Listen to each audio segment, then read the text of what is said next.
never blind, you know, just, he goes on the catcher. Can't get rid of it. I mean, that, and they go. Yeah. So I think I'll tell you that we're sponsored, I think it's next Monday. Don Adams. Virtual. Okay, thank you.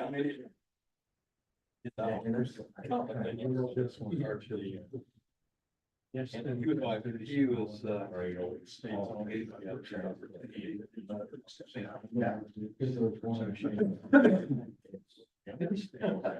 So we should have performed now. Yeah, he's good, he's a good guy. He worked there for a long time, his wife Carol too, they all knew each other. I just know him for a while. None of your peers are investing. Jack, I was a partner in Douglas County. He didn't go. I'll back there. And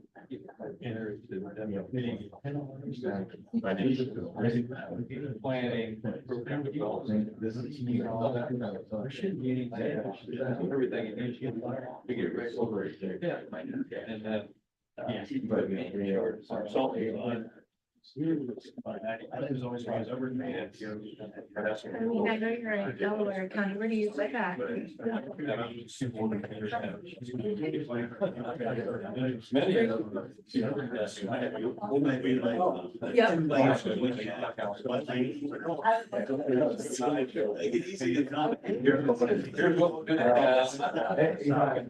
We're gonna be, what, is it miniature stuff? We went, so, my husband's autistic, so I like from cancer, and a couple years ago, almost 2 years ago now, when she got her diagnosis, we decided to do a family first, and we went and did it there. Well, yeah, you gotta We have some younger, we have kids ranging from 9 to 19, but at the time, she was, Malin was 7, and so we had a range of kids, and we went through the, museum. It was so good. I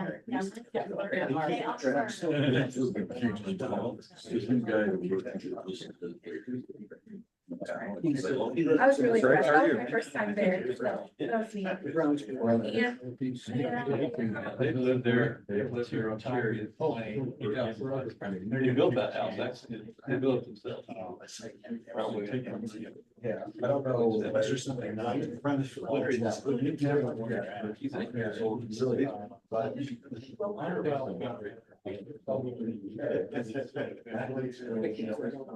4 years ago. Good morning, everyone. It is just after 9, so we'll get started. Unfortunately, Jen is under the weather this morning. She started feeling pretty bad yesterday, and she said, you run the show, and I said, we've got this, you take care of yourself. So she did give me some notes to share with you today that I'll go over, but my name's Amanda. I'm our Assistant Director and Mobility Manager, so welcome this morning. And I'll go ahead and do roll call real quick. We've got Jerry. Here. Greg. Here. Larry. Here. I don't believe Linda is here. She's not online, correct? Okay. Don. He was on virtually. We'll circle back to him in a second. Maybe he's dropped off. Is Christine? Morning.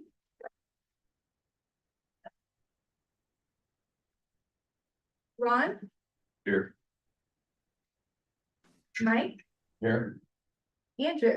Here. Ann. Here. I don't believe Cam is on. Kylie. Here. Rob. Here. And Destiny. Here. She said here. Thank you. And then we've got You got Ian on. Ann is on. Hello. Annie Dixon from the NGOs here. Good morning, Annie. And I see Jamie, you're on. Good morning, Jamie. We do have a quorum, so we can get started. Real quick, before we go any further, we've got a couple numbers here today that I think most of us know. Well, Mike, I'll start with you. Just want to give us a little short intro on you. Sure, Mike Ralsey, from Boone, well, I work for Boone County Highway Department, they're an engineer. So I was appointed by the commissioners, I've been there for 2.5 years, and prior to that, I was in, highway construction, as a consultant working, a lot of in-out projects for like I-69, US 31, CIRTA 25, so. Got a little background in right of way, some survey, but, pretty new to the survey world, so I'm still learning, so, trying to ask a lot of questions and take it all in. Thank you. Welcome, Kylie. Hi, my name's Hammer from the Delaware Metropolitan Planning Commission. I didn't make it here in person last time, but I made it here in person to my first meeting, so I've got a couple of meetings in now. But I also, I wanted to see today, I also wanted to ask, maybe this is later on in the meeting. I do need some contacts from Grant County, Jay County, and Watford County. So if there's anyone here from those, I'd like to speak with you a little bit, maybe after the meeting. Welcome. Okay, we'll go ahead and get started. Okay, First item is the consent agenda. And this is regular on our board meeting in terms of that. We voted several years ago that we would handle these first items under one resolution. And so it includes our minutes, our financial report, some other items. And it's resolution 2024-13-01. Does anybody have any questions or impressions on the minutes, or do we have a motion for approval? So moved. A motion by Greg, second by Larry. Any discussion? All those in favor say aye. Aye. Destiny, Aye. here. yes. Okay. Opposed? Motion carries. Thank you very much. New business. First item is resolution 2024-08-13-02. Resolution to approve American Structure Point contract. Anyone on this? You want me to excuse myself here? No, I can keep it. You've been here for a long time. So really, this is just approving our continued services with American Structure Point. Philip continues to be a great support. I tell him he's my BFF at work because him and I partner every single week. So we appreciate that and just need to approve. Move approval.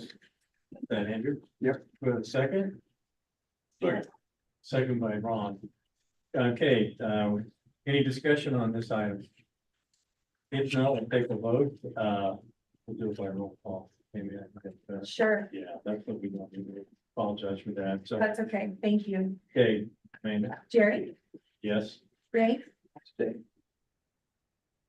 Larry, Yes. Don, Yep. Ron, Mike, Yes. Andrew, Yes. and Yes. Kylie, Yes. and Rob, Yes. and Destiny. Yes. Thank you. That's the word. Don's on it. Oh, hello. Thank you. Hi, Don. How are you? He's out in the woods. I guess he's doing all right, Morgan County out in the woods. Yeah, Don, Don, there's a bird on your shoulder. Yeah, it's my pet. I got a red pet. We do things really funny in Morgan County. Sorry I can't be there today. You're here in spirit, you're here online. That's what counts. Okay, Thank you. motion carries. Next item up is resolution 2024-08-13-03, resolution to approve contract for ride sharing software and service. Yeah, so we have had a relationship with TripSpark for a while now. That is our provider that we use as our database. And so we have done some research. We've got 2 different providers, quotes from providers. And when we look at everything, the big picture, this is the only provider that has the CRM built into it, which is important to us. Also, we utilize School Pool. That program continues to grow. And so that's very important to us too. And they include the School Pool program in their database at no extra charge. And so that total contract cost is $39,245. But we do suggest, we want to recommend that we continue with TripSpark at this time and continue looking at options. Some of these other providers say like, oh, hey, we can build a school pool option for you. We can do this or that, but we know with confidence that Trip Spark can take care of it. And based on the quotes, it does make sense to move forward with them. Does anybody have any questions of Amanda? How's the school pool? It's actually going very well. So this school year, we had 5, we've doubled that. That was our goal to have at least 10 schools. So Sarah over there, she's been great at helping Sebastian and the outreach team as well. We will have 10 when the school year just started. So once everything is going for all the schools, because some schools are still getting it going, right? Because they're doing like their back to school nights and stuff. So yeah, to double it, I'm very pleased with. How are you measuring? Right. That is something that's very difficult to do because we don't get report backs from the schools of here's how many families are utilizing it. Sarah, did you have something to add? Yeah, a couple of the schools, we're gonna do Google surveys throughout the year this year, so we know how many we can, take a survey of their parents and see how many students are actually using it, if there's any problems with it. So we're definitely going to start that, so we have more of a measure, moving forward. Any other questions? No other questions? In motion to approve the resolution. Ron, go a second. Second. And a motion, by Ron and a second by Ann for, this. All those in favor say roll call. Yes, thank Roll you. call. Jerry, Aye. Greg, Yes. Larry, Don, Aye. thank you. Ron. Aye. Mike, All right, Andrew, Aye. Ann. Aye. Kylie. Aye. Rob. Aye. And Destiny. Aye. Motion carries. Thank you very much. Next item is resolution 2024-08-13-04. Resolution to approve updates to employee and associate handbook. Amanda. This is an easy one. If you look at page 12 of your packet, so just flip a couple of pages, you will see the additions that were added to our employee handbook. Essentially, we learned this year that comp time, we needed some adjustments to it. So any of our non-exempt employees, we do have to have them comp their time within the same week. That's one thing that everybody loves working at CIRTA is that flexibility. So if we have an employee that has to work a Sunday event, for example, they are able to comp their time on a different day when they work that out with their direct supervisor. And this just essentially states in there that they have to do it within the same week. Anybody have any questions of Amanda on this? The time that would otherwise cause comp time is at the end of the week. So I'm not exactly sure what you're asking. Okay. They work on a Friday. We work Friday. Yeah. Oh, I see what you're saying. So they would need to work it out ahead of time and look and see. So, for example, if, let's say something comes up on a Friday and then they're not able to comp it, I mean, I think at that point is my understanding, then they'd have to go into overtime if they're not able to comp it. But our rule is that they don't go over the 40 hours. And so it should be planned ahead of time. So we also don't, if by chance an event were to be canceled, we don't want them comping it before that event too. So it can get a little hairy in those circumstances, but the goal is to plan ahead and that way we have everything figured out for that. And do you want to add anything to this? So she explained it correctly. I mean, if it comes up at the last minute and they cannot plan ahead, then you do have to pay the overtime. They are planning first, and the rule is to make it up during the same week to take off. And very few events are going to come up at the very last minute where they can't accommodate it and take the time off in the same week. But if it happens, you'll have to pay it.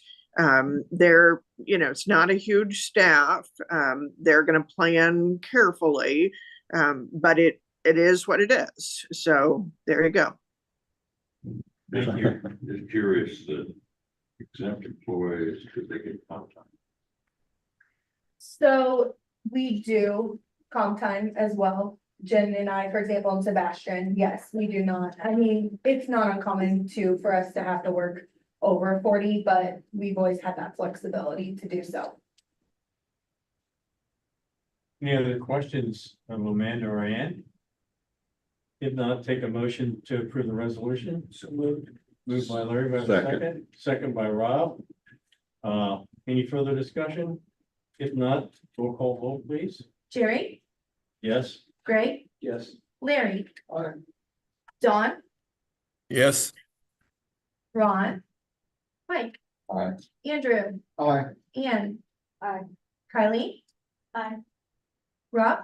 Aye. And Destiny. Aye. Thank you. Thank you very much. Resolution is approved. Next item up is resolution 2024-08-13-05. Resolution to approve contract extension for van pool services. Amanda? Another simple one. There's only one van pool provider in our area, so no competition there. So this is just a suggestion to continue those services. We continue to partner with Community Enterprise and have those van pool services and subsidize them. Does anybody have any questions of Amanda on van pools? If not, take a motion for approve. So moved. By Greg, do we have a second? Second. Second by Mike. Roll call vote, please. Jerry, Yes. Greg, Yes. Larry. Aye. Dawn, Aye. Ron. Mike, Aye. Andrew, Aye. Ann. Aye. Kylie, Aye. Rob. Aye. And Destiny. Aye. Thank you. Resolution carries. Next item up is item E is resolution 2024-08-13-06. Resolution to approve contract extension for workforce connectors. Amanda? I'll be giving a more extensive update on our RFP process we're working on, but we need to continue services until whatever comes next. So whether that's we're continuing with Royal when the RFP process ends or another provider, we need to make sure that we have services through the end of the year. We're proposing that the new service, whatever that might be, start on January 2nd. And so this would go through the end of December. And so we need to continue with Royal. That. When you are.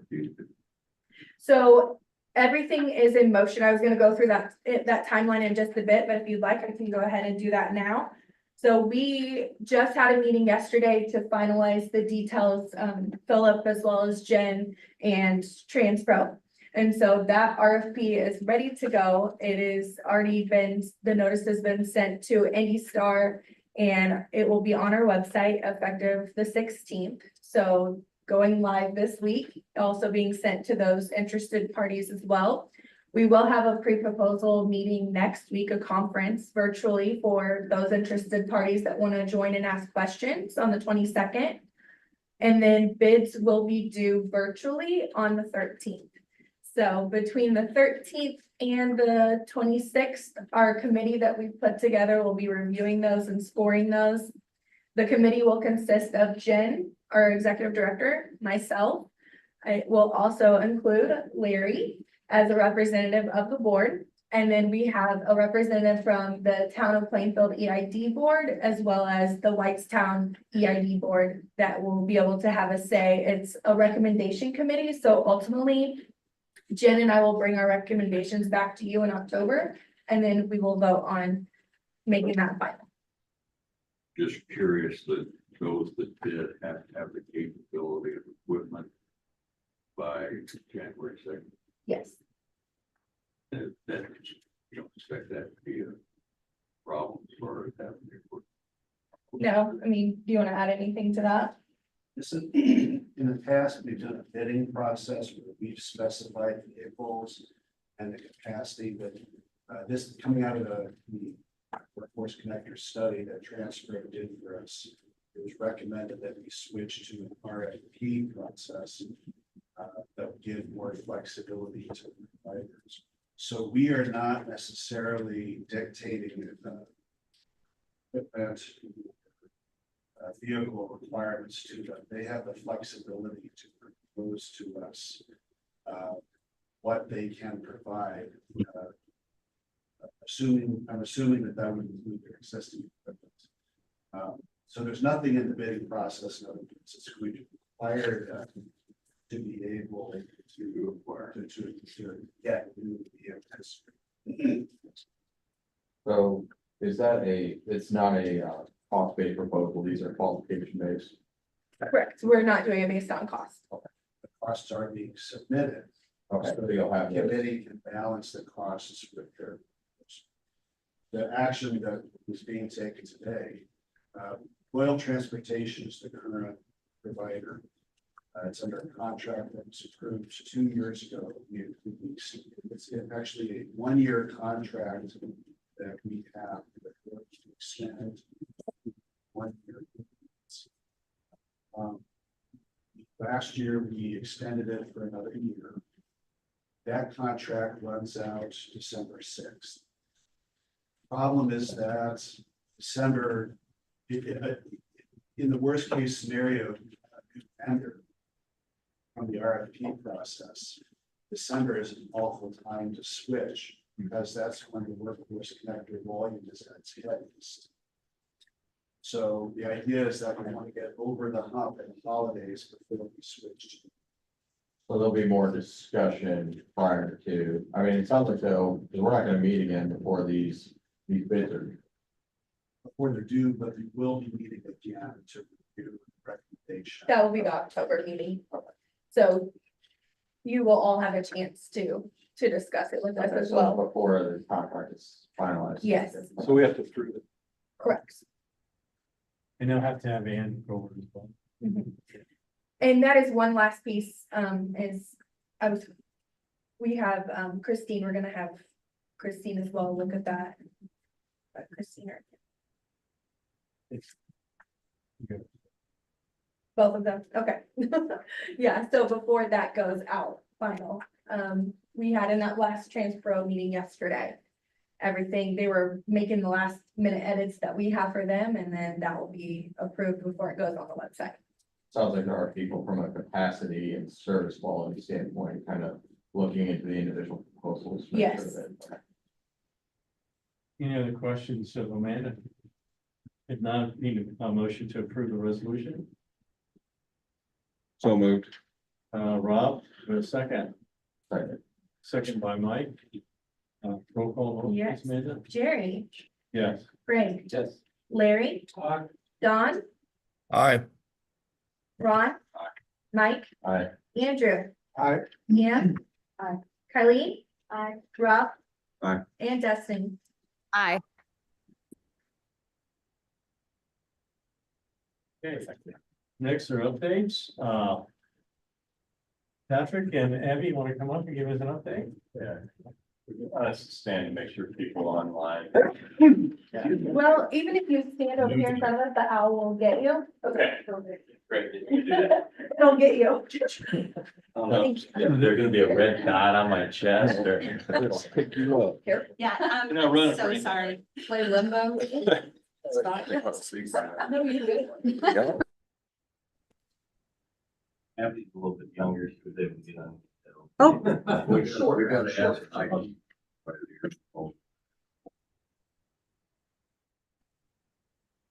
I just know they work, so yeah, it's always good. So we had the advocacy committee did meet, did have we actually attended the meeting, but it didn't really chair the advocacy.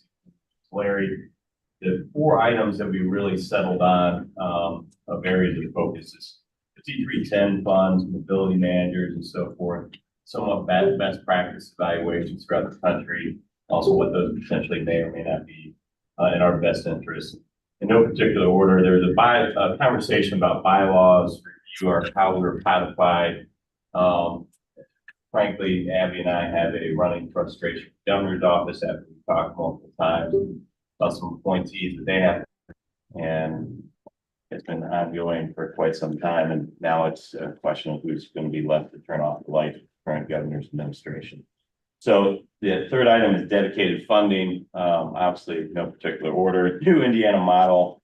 The PMTF issues dedicated funding, strings, oversight what that may or may not look like, and a potential piece. That takes a little bit further conversation we'll talk about as well. Obviously, we also have to protect, promote, expand EID language as well on those items as well. We did make some changes to the EID language this most recent legislature with Senator Buchanan. There is some modification that we may need to do continuously on that piece. But really on the funding piece is really truly identifying, developing legislative champions. The challenge that we have is where our service territories are the most significant. And then finding the right legislator that has the capacity and bandwidth. Some people may call that muscle. Some may call that also being on the right committees to do that. Senator Buchanan was very helpful last year. He is on a good committee. Can he put it one of his bandwidth items, what he wants to do? And does he have the muscle to get it across the line? Since we're recorded, I'm not gonna provide editorial, but at the same time, he is a great legislator and you definitely need him on your side. You need others to join him. Greg Stuhlwald, for example, but he also has leadership responsibilities. And he, frankly, and I'm not trying to downgrade or anything of that nature, he is expected to carry major pieces of legislation for the House Republican Caucus on a yearly basis. But he always has one-offs, in terms of what he's championed over the years. You probably never heard about it, but police merit commission language that most municipalities are dealing with. Never saw him in the newspaper about it, but it doesn't happen if Greg Stowall's not championing that issue.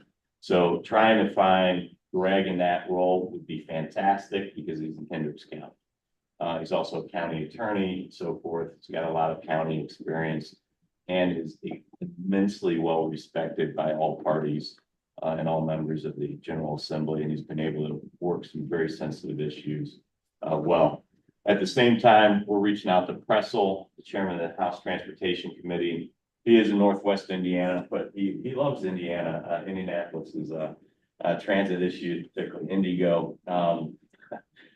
He's the one that killed all sorts of efforts to kill Indigo's bus rapid transit lines, and at the same time was very instrumental in this last round as well. Although he's from Northwest Indiana, don't underestimate that he sees the economic engine that what Central Indiana is. And also he's in Northwest Indiana, which has transit. So, which is always positive. Kreider is a great example in Hancock County, in the Senate Transportation Committee chair. He is a very well-respected legislator as well. Typically keeps a pretty narrow focus on a couple issues, but Kreider is the House Transportation piece. The finance folks, I'm not telling you anything you can't figure out yourself. It's going to be Jeff Thompson, Hendricks County, as well as Travis Holdman and Senator Mishler. They frankly in the Senate have kind of divided duties, if you will, for quite some time. Tax and fiscal being Holdman, and then the budget really being Senator Mishler from Greenman, Indiana. So those are the key players in that mix.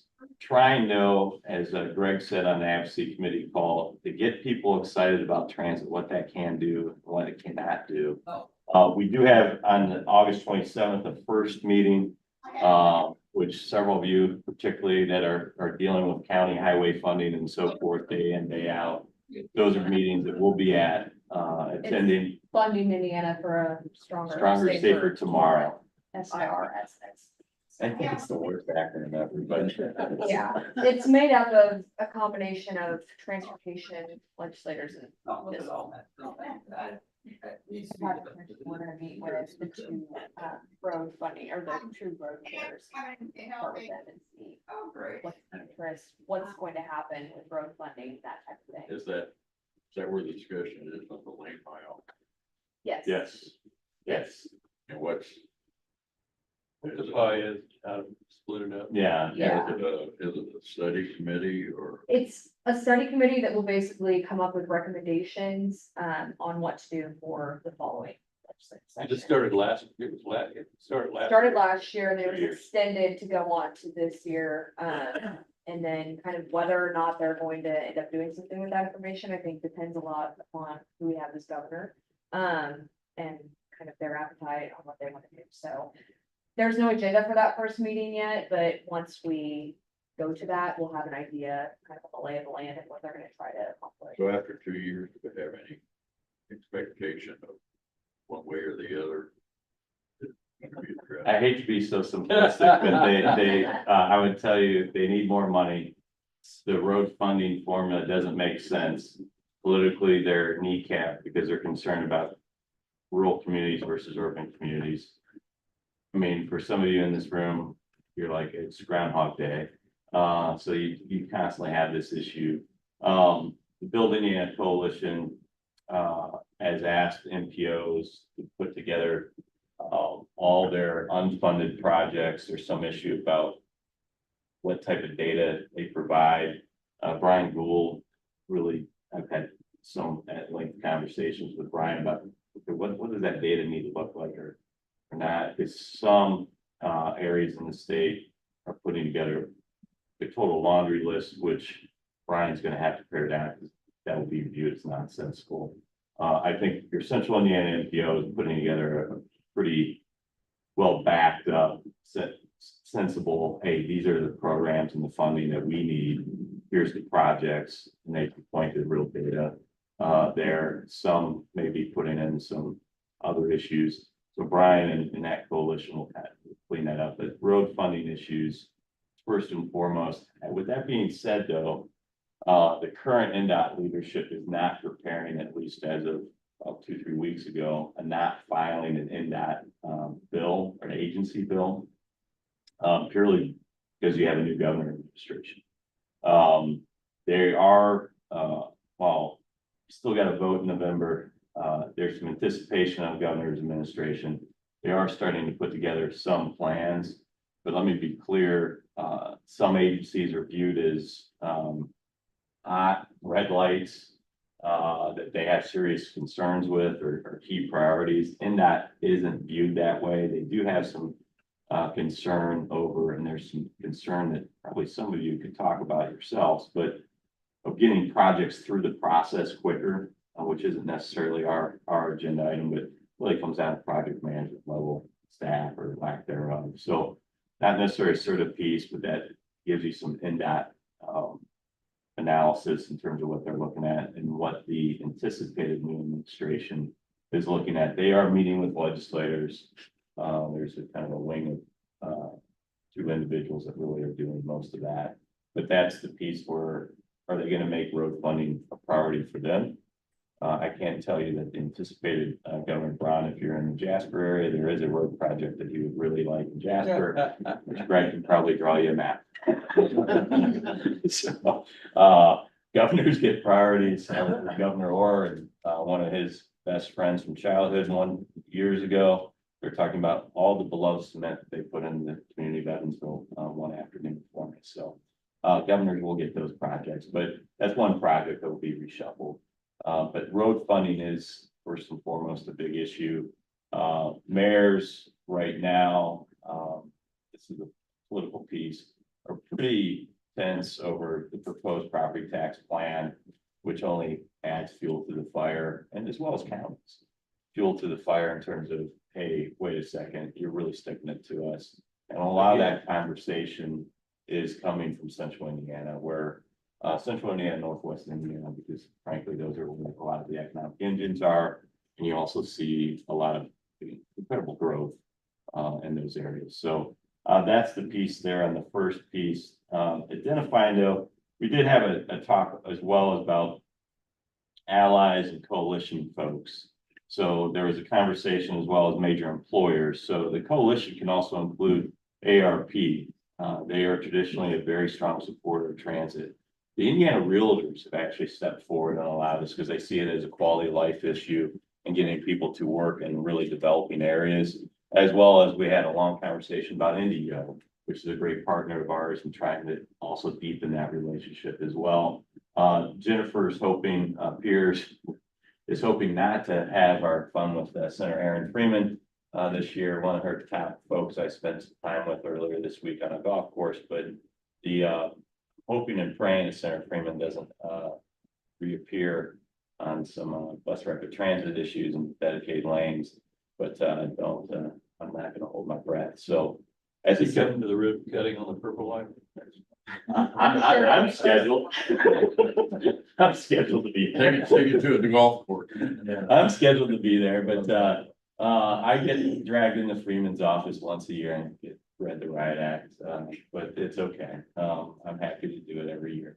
So I'm hoping to skip a year, so we'll see on that front. But speaking on that is how we manage things with Indigo and have that conversation.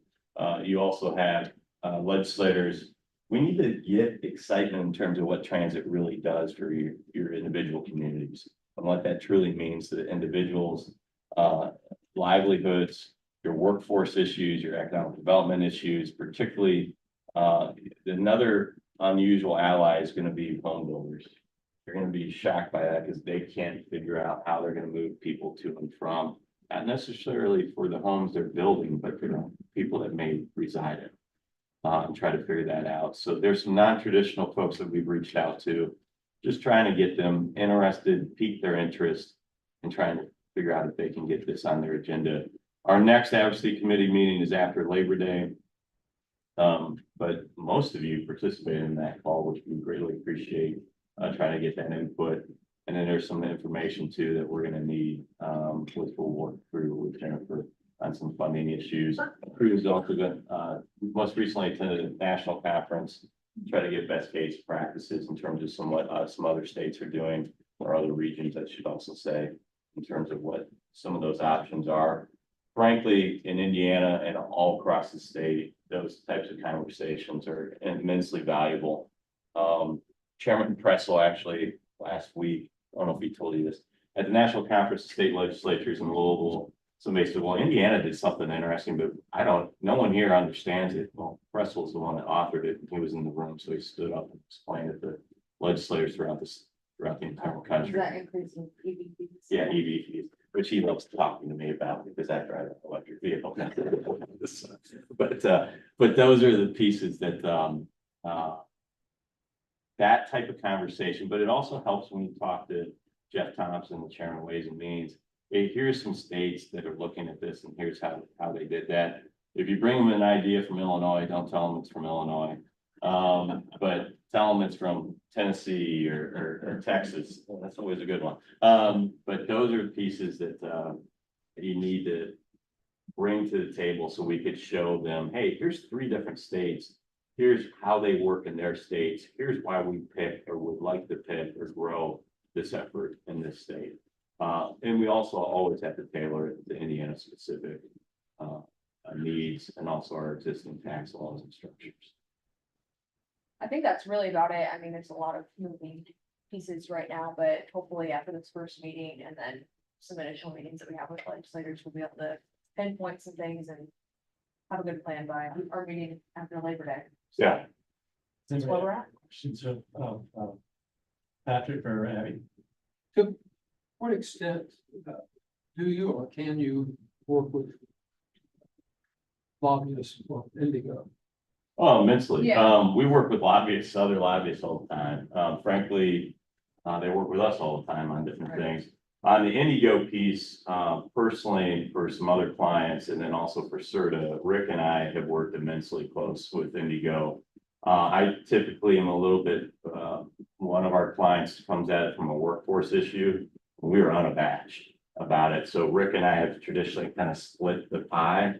Rick talks about CIRTA, maybe some MPO issues, but then I really attack the living daylights out of what you're doing or not doing for families and hardworking individuals.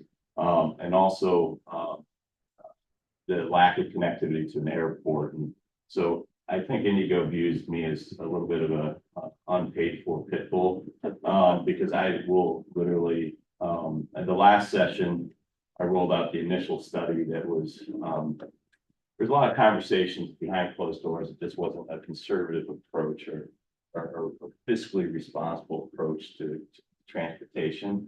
And so the initial study that encouraged and supported all this were done by 2 radical individuals, Al Hubbard, if any one of you knows them, and Mark Miles.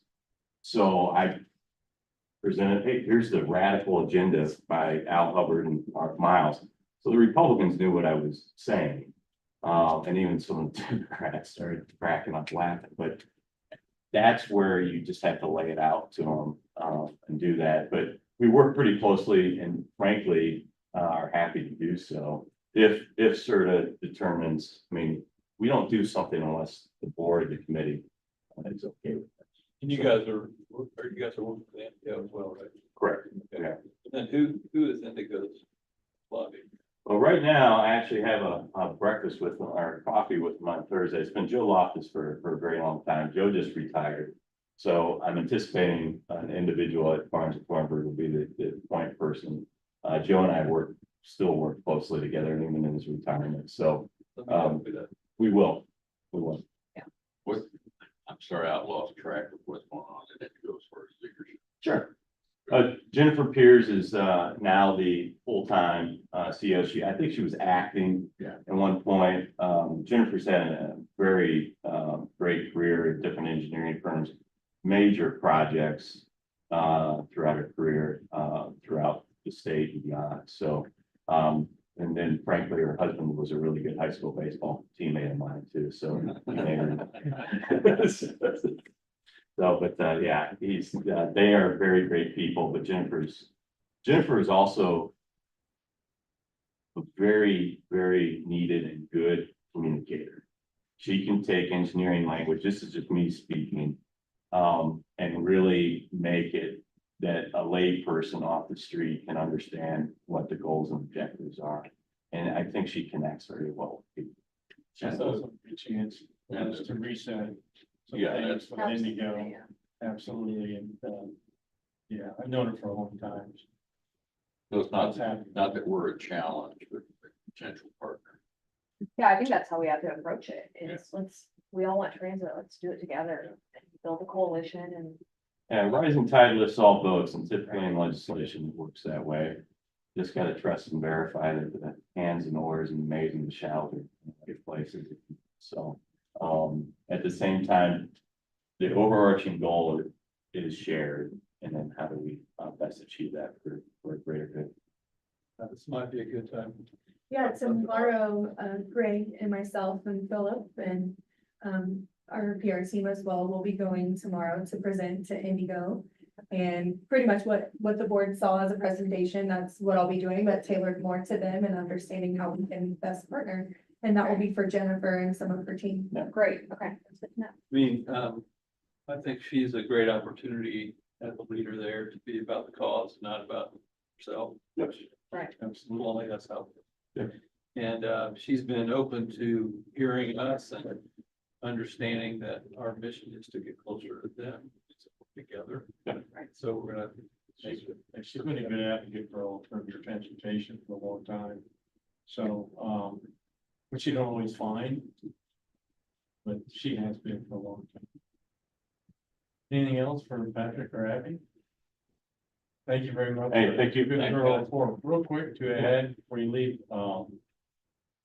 the MPOs did provide their list, like mine went in like 2.5 weeks ago, whatever it is. Ours came strictly out of our MTP, which is our long range plan, or our sub plans like bike bed plan. They're all based off data, so it's not like. And there's There's one that, there's like, a ton put out of a- projects yeah. in there. We didn't always have the best cost estimates, because sometimes you put them in and stuff has changed so much. But I think pretty much most of us, they weren't pie in the sky, they were realistic, but we did ask about whether we could put multimodal in. So we did do them, and who's heading that up for us is the 4-way MPO. Yep. So Dan, they pull those out and put them, they'll be in there, but they may be separate because they didn't ask us to separate them out. Because you can't get to that approach if you just say, okay, here's all the highway projects and we don't have. And there was one concern that Brian expressed to me, which was one MPO, I think, put out like a survey monkey, like, give me every project you could ever think of. No one knows. I know, no, there was really good actors as well as really one, maybe two that were a little, no, please don't. But that's that's their folks' issues, but he's done a great job. He's been part of it in Fort Wayne. He's been part of that coalition. I represent all. Which is good. Always want to help, so it worked the last couple of times we've done it, so hopefully it does this stuff. I think it will be eye catching. So, which would be important. Thank you very Hey, much. thank you. Thank you. Yeah. I'm gonna go this. Good idea. Next item up is executive update, and it would be Jen, but it's amended. Yes, I have some notes from Jen, some things to share. So us going to Indigo tomorrow is one of the things we wanted to mention. So you know about that and we're excited to go there and further that relationship with them and educate them and work with them on how we can partner. So, you know, we're a huge focus right now is this RFP. And so next thing is just sending that over to you, Ian, and making sure that you give the final approval before we get that posted to the website here on the 16th. And so we'll certainly be keeping you updated in that process and making sure the vendors receive what they need. We'll be sending it to our partners as well at Indigo and the NPO and our County Connect teams as well, so that everyone can take a look at that and share with any interested parties as well. So recently I've attended both EID meetings for Plainfield and Whitestown. So last week, both EIDs met and Jen and I were very pleased that Whitestown EID, they finally were able to get together with their new leadership team. And so that meeting went very well. Philip was able to attend both of those with me too. And with Plainfield, they voted on adding a bike rack to their workforce connector. So this is sort of combined mobility management update as well as the team as well. So they added a bike rack. And so that was really exciting because we had some riders that were saying that they wanted to bring their bikes on board. And a bus driver was telling us that there was a day he had two bikes on the bus. And then he had a third person who wanted to bring a bike on and he had to say, I'm sorry, but I don't have room for a third bike for safety reasons and just comfort level too. So we were able to get a quote for the Plainfield EID. I sent it as well to Whitestown. Plainfield voted yes, and theirs is installed. So keep an eye on an update on social with those new bike racks as well as our next newsletter too. Whitestown did decide that they want to wait until we have our next provider in place, whether that's Royal or another provider, which makes sense. They even though we did have Royal pay for the labor, they wanted to go ahead and wait. So Whitestown does not have a bike rack as of yet, but they said it's a yes, just not yet. So that is good news. But those meetings went great. It's good to know that both EIDs, even Whitestown, they're still on board. They're still committed to continue with the Workforce Connector and big supporters of those. Whitestown also is still on board with that marketing piece that we had talked about before. So we had talked about doing a contract with them and JTPR and moving forward and having more of a marketing push for them. Because when you look at the update, there is a difference in the ridership and we want to help get that up through that marketing plan. Jen and I, as was mentioned, we were in Denver just last week at the ACT conference. That's the Association for Commuter Transportation Conference, and really great opportunity to hear different sessions, meet with people from all over the country, really, and even some outside of the country. And so it was their highest attended year, really good sessions. Jen and I did a tour called the Golden Tour. And so we got to go to Golden, Colorado, see what they're working on. They have something called the Four Cart there.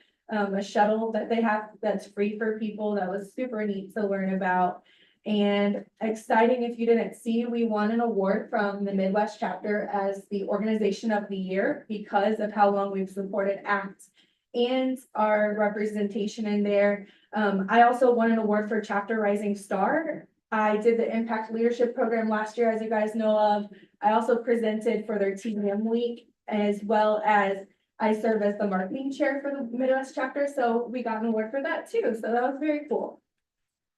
We are currently working on surveys that we promised in our strategic plan. So part of the communication plan was to survey not only our Workforce Connector riders, but also to have a survey for our employers and our carpool database participants. So Sebastian and I have been working on that. We put together a survey. We looked at previous surveys that we've had. We added some questions, removed some questions, worked with Jen as well as Philip to take a look at what do we include? How do we make sure that this survey isn't too long so people say, screw this, I don't want to do it, it's too much.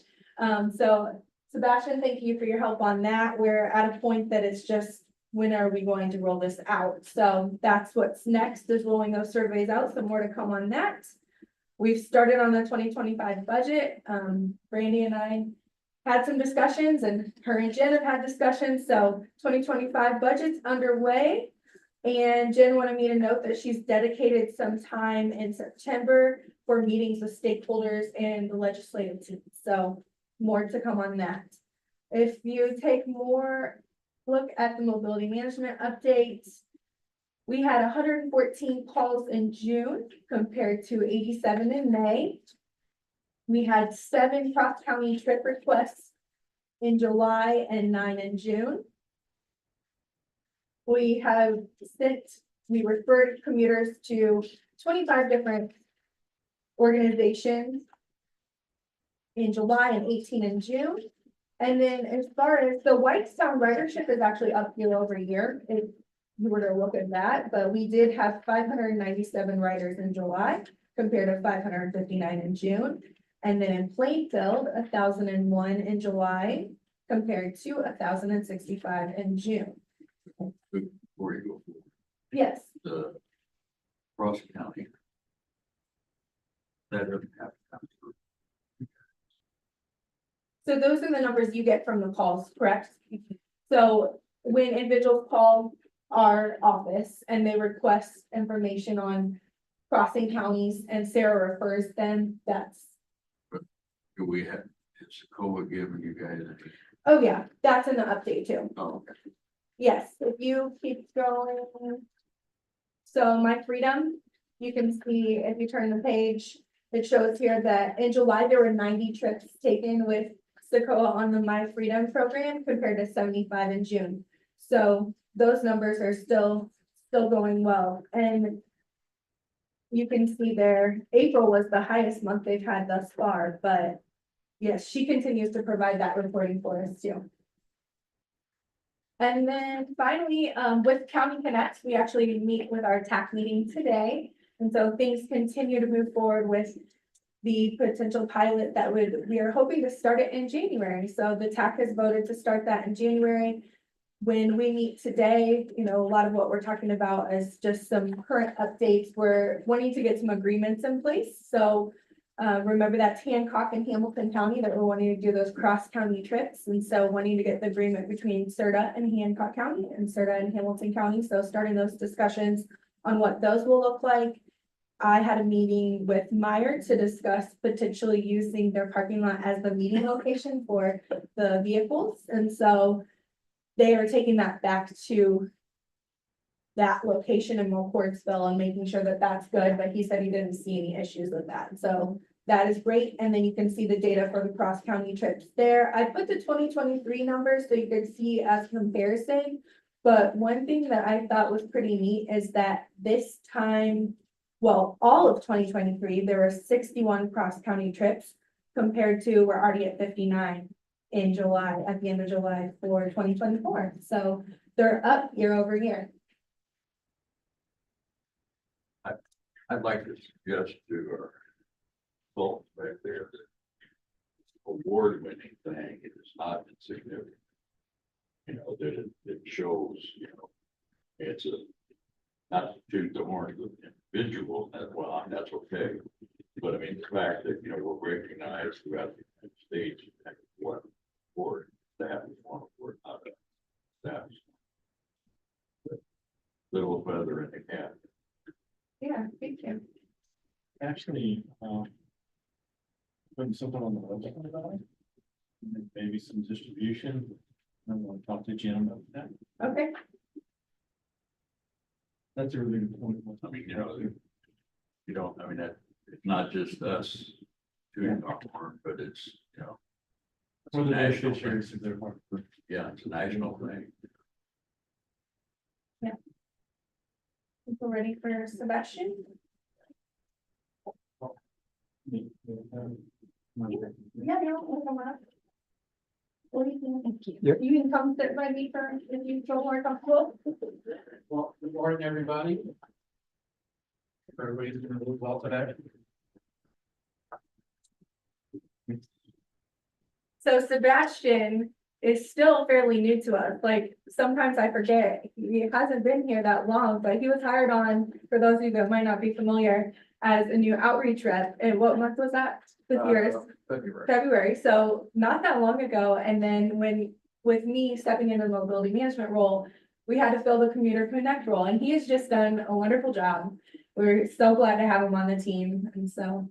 I Yeah. appreciate it. And we realized we somehow left the charger for the computer, so that's partially our fault that he was not late. We had to send him to go get a charger so that we were good technology wise, so thank you for that too, Sebastian.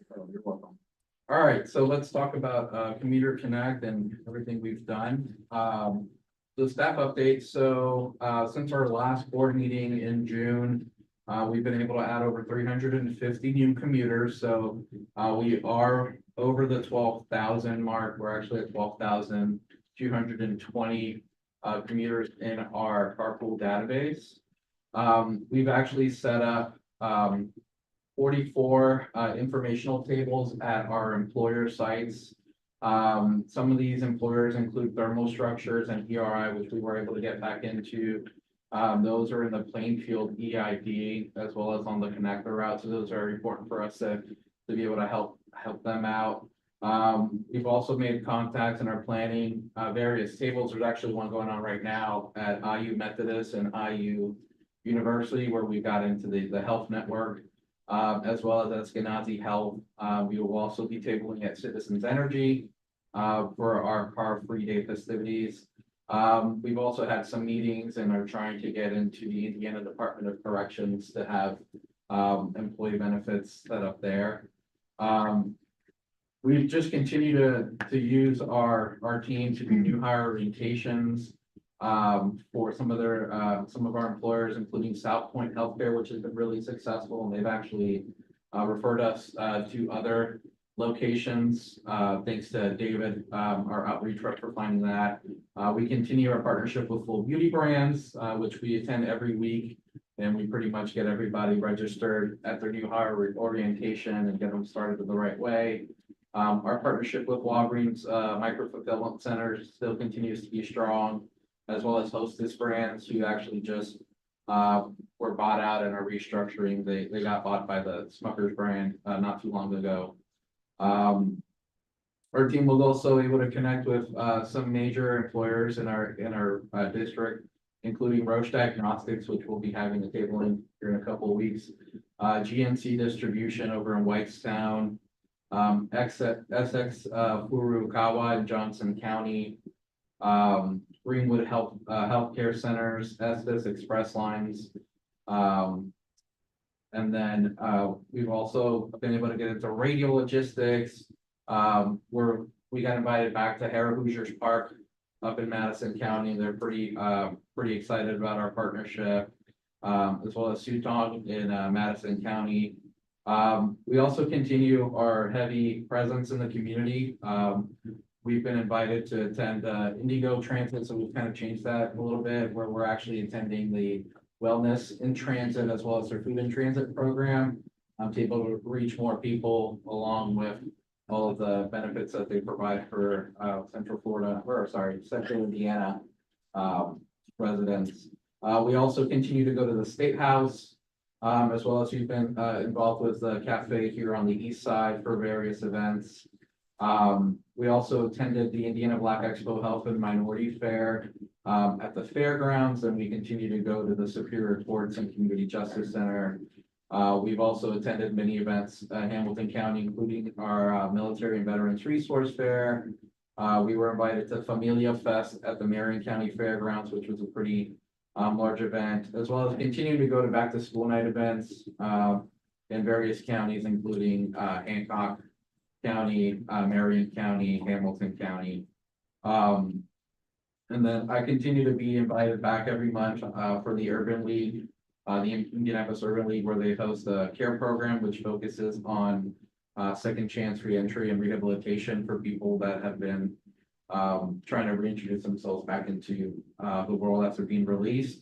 And we offer them the help of finding transportation, especially with the connectors. but yeah, so I presented with Urban League a bunch of times, the Easter Seals. We continue to present at the Excel Center. We're part of the teamwork. It's like a community resource, call that happens once a month, over 250 community resource, people from around the state. As well as, we started to become a more focused member of the Indianapolis, Mayor's Council. So we've attended some of their events, as well as I've been invited to the Indiana Latino Roundtable, which is just, focuses on providing resources for all sorts of, members of, every community in central Indiana.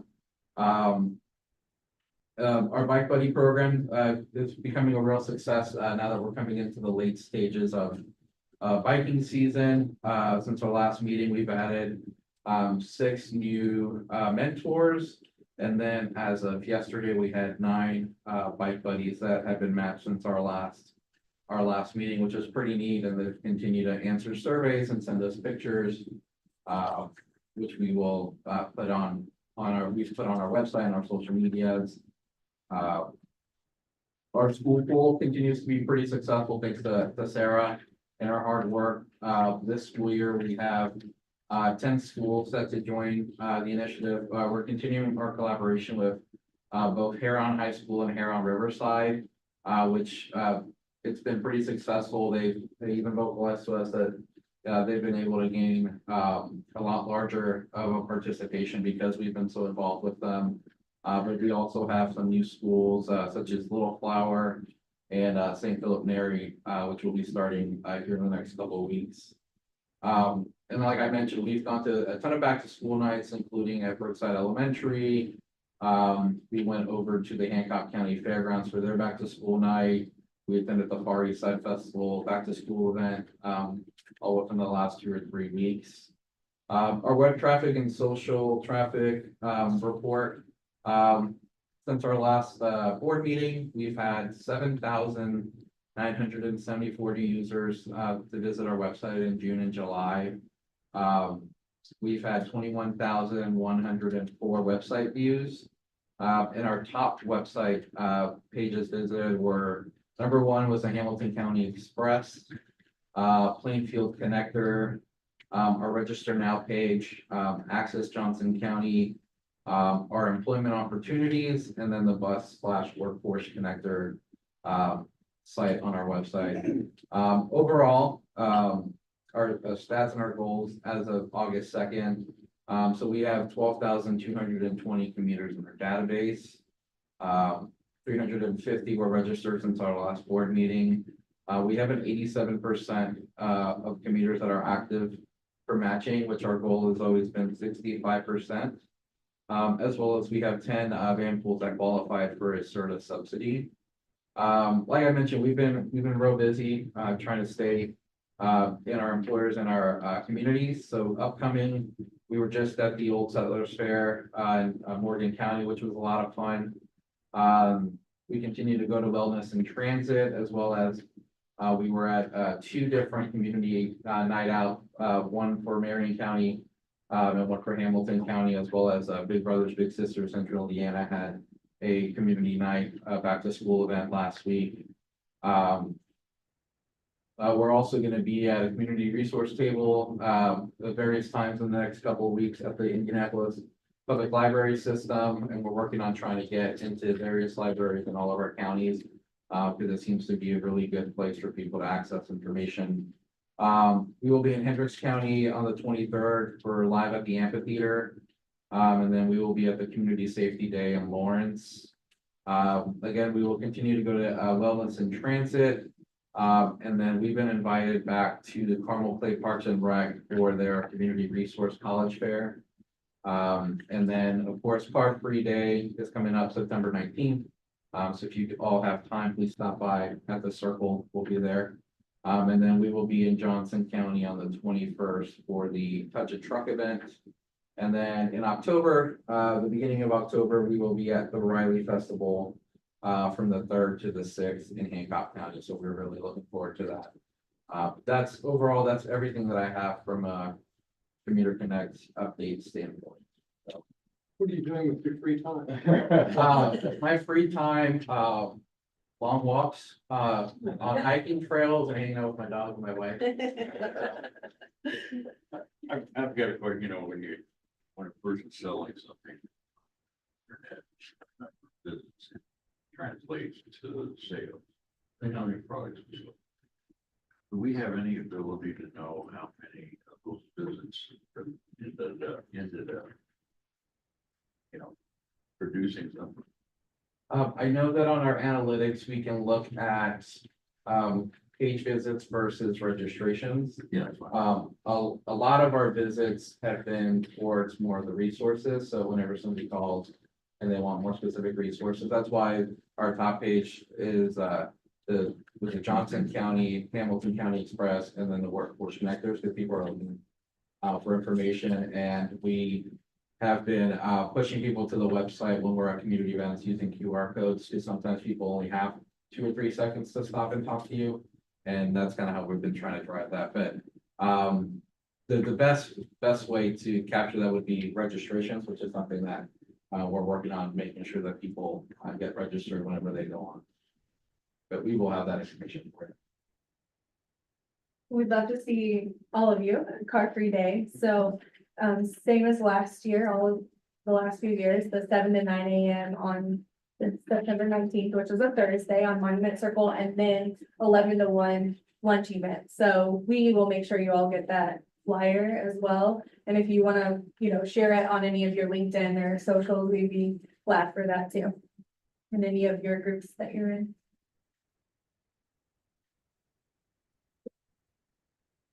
Does anybody have any questions of Sebastian? It's more of an observation comment. It felt like views and ridership is trending upwards, and thinking back to some of the discussion with legislators. I don't know if there could be a correlation drawn as, costs of everything are going up and your ridership is going up too. So it seems like one of those, we're not gonna see costs of things start tapering off anytime soon.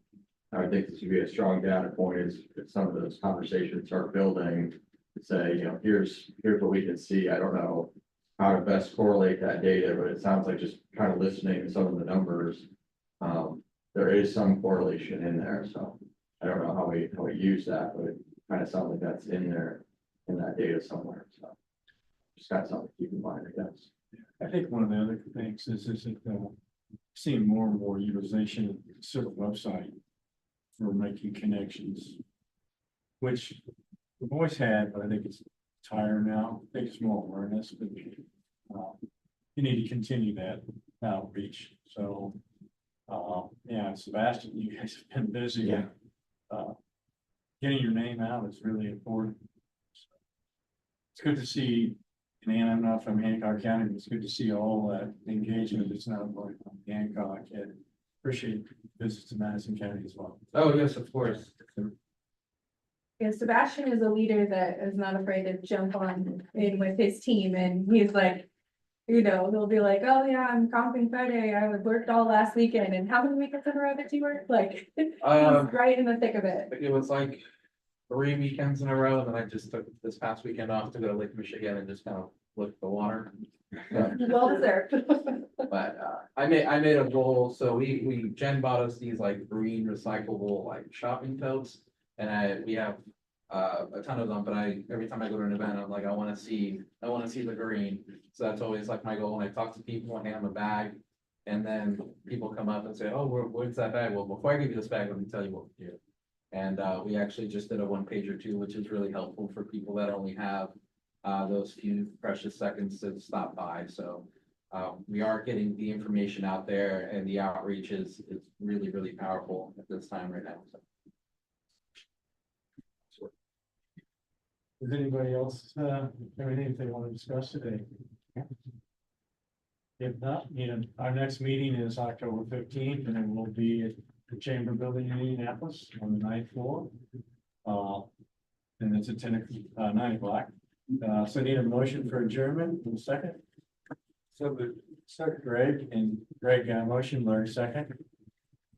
All those in favor say aye. Aye. Aye. Thanks all for joining us online. Yes. Oh, we're busy. Yeah.